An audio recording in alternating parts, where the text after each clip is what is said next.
तो आज सुबह से ये खबरें आ रही हैं कि शहरी विधानसभा से संजय भाटिया की धर्मपत्नी अंजू भाटिया चुनाव लड़ सकती है और साथ में अवनीत कौर का नाम जो है सामने आया है और इसके साथ साथ लोकेश नागरू और गजेंद्र सलूजा का नाम जो है वो भी सुर्खियों में सामने आया है। तो इस सारे मामले में बातचीत करने के लिए मेरे साथ शहरी विधायक प्रमोद विज मौजूद हैं, उनसे बातचीत करते हैं।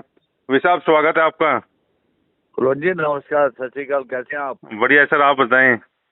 आदेश। विज साहब, अभी सुबह से खबरें आ रही हैं कि पार्टी चुनाव लड़वा सकती है, 4-5 चेहरों के नाम सामने आए हैं। आप कितना तैयार हैं उन चेहरों को लेकर?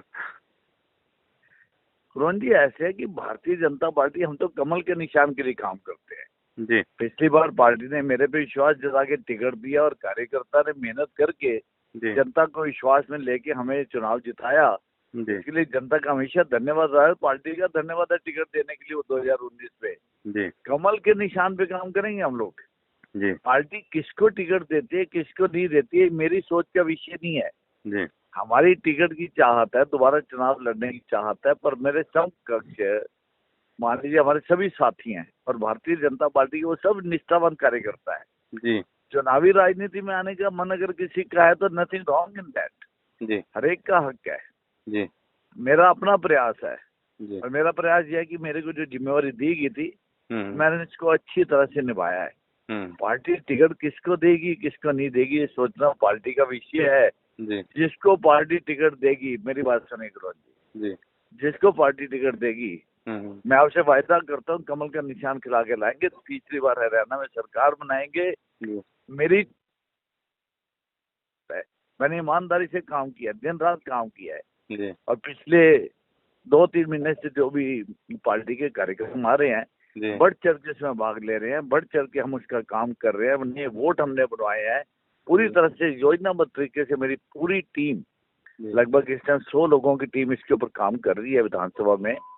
लेकिन टिकट की जब घोषणा होगी मेरी चाहत है मुझे मिले। अगर कार्यकर्ता किसी और को टिकट मिलती है तो इसका मतलब फिर भी यह है कि मेरे लिए कमल का निशान है।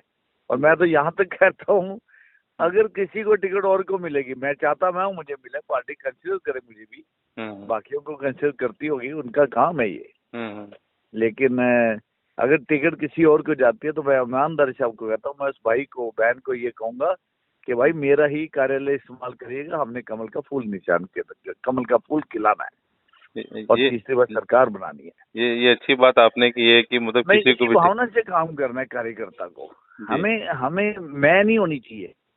सभी मेरे समकक्ष हैं, सभी कार्यकर्ता सक्षम हैं, सभी कार्यकर्ता अच्छे हैं, लेकिन अपनी इच्छा जाहिर करने का कोई गलत भी नहीं है इसमें क्या गलत बात है? ये बात है। आप भी मजबूत दावेदारी कर रहे हैं फिर से दोबारा?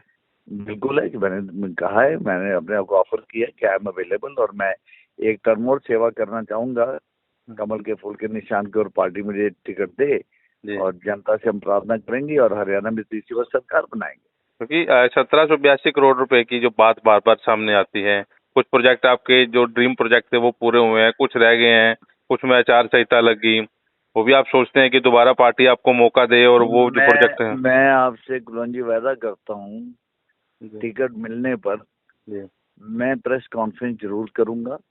उसमें जो लोग मेरे से हिसाब मांगते हैं एक एक पाई का हिसाब दूंगा। 1482 करोड़ चल रहा था, मैं कहता हूँ मैं 1682 का हिसाब भी दे दूंगा।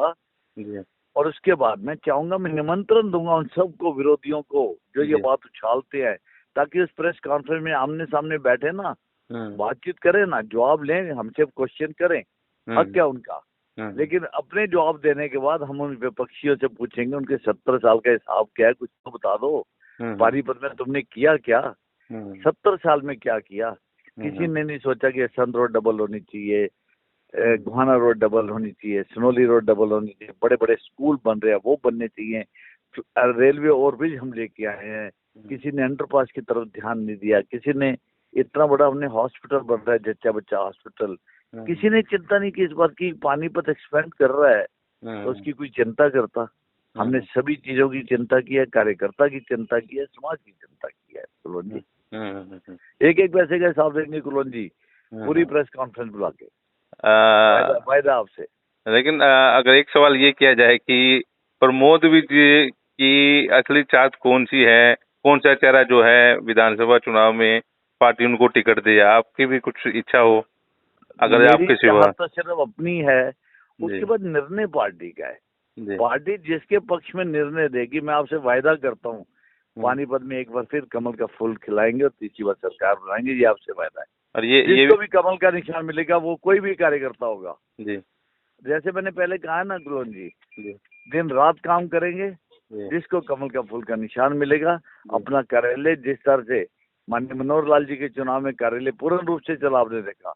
अगर किसी और को टिकट मिलती है, कमल का निशान मिलता है पानीपत का, पानीपत शहरी का, तो उसके लिए भी मेरा कार्यालय खुला हुआ है। और ये भी वायदा कर रहे हैं कि मतलब जो आप कह रहे हैं कि टिकट किसी और को मिलती है, तो वैसे दमखम के साथ भी प्रमोद भी खुद चुनाव लड़ रहे हैं। दिन रात एक काम करेंगे, दिन रात उसके लिए काम करेंगे। मैंने कमल के फूल के लिए काम करना है, कमल के निशान के लिए काम करना है। भारतीय जनता पार्टी की तीसरी बार सरकार हरियाणा में बनानी है, इसलिए मैं आपसे ये वायदा कर रहा हूँ कि टिकट किसी और को अगर मिलेगी, मुझे मिलेगी तो मेरा तो खरीद चलेगा ही चलेगा। अगर मेरे अलावा किसी को पार्टी पक्ष में टिकट देती है, तो जैसे अपना चुनाव लड़ा था, मनोहर लाल जी का चुनाव लड़ा है, उसी भाव से दिन रात तन मन धन से उसकी सेवा करूंगा। चलिए, थैंक यू विश साहब, आपने कीमती समय दिया। Thank you Guruvan ji.